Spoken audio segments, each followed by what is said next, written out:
Questa è la settimana della Riviera del Brenta perché giusto ieri ho presentato insieme agli ITS un progetto proprio per valorizzare, anche se in senso lato comunque, perché abbiamo parlato di inserimento delle ville nell'ambito culturale, e sempre di Riviera del Brenta parliamo oggi con questa bellissima realtà di queste due imprenditrici, due artiste, ognuna per le proprie competenze, però parliamo di colore, parliamo di arte, come dicevo prima si parla di genio, si parla di vitalità, si parla di cultura a 360 gradi, perché la cultura non è fatta per alcuni, ma è fatta per tutti, e loro sono riuscite a tradurre veramente con un linguaggio comprensibile a tutti, alla portata di tutti, che cos'è l'arte.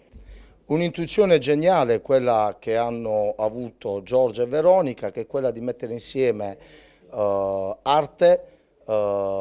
imprenditoria locale fatta su vocazione artistica più che imprenditoria, in un contesto di paesaggio bellissimo, sensazionale, mettere insieme le eccellenze della Riviera del Brenta, e si intende per eccellenza tanto l'artista quanto la location, quanto le produzioni locali, e creare insieme un evento tanto bello ma tanto di stimolo e tanto che ci porta a riflettere sul contesto artistico, naturalistico e imprenditoriale su cui abbiamo la fortuna di vivere, e che va più di come oggi viene fatto valorizzato, e non deve rimanere terra di conquista delle multinazionali che credono,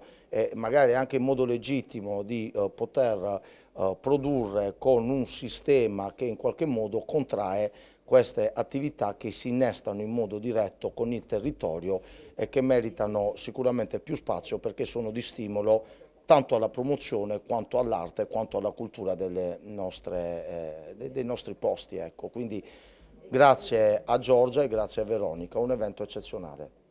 La formazione dei bambini anche sotto i 5 anni per una scuola che poi si traduce in spettacoli itineranti.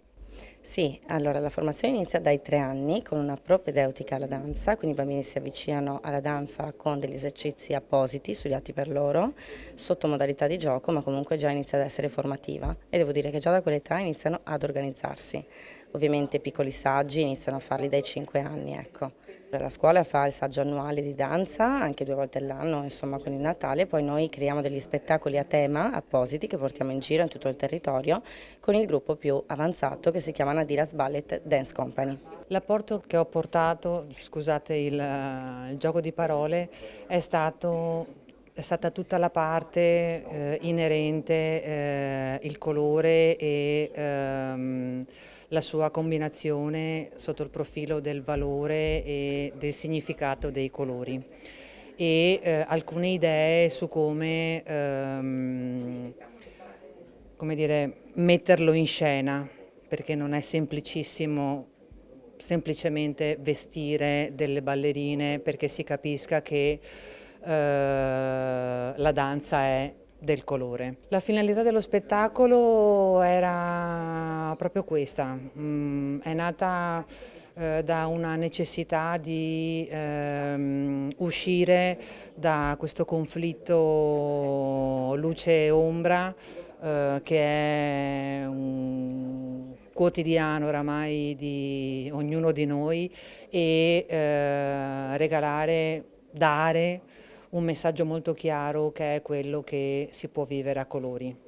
Così come a colori è la pace, così a colori si può anche vivere.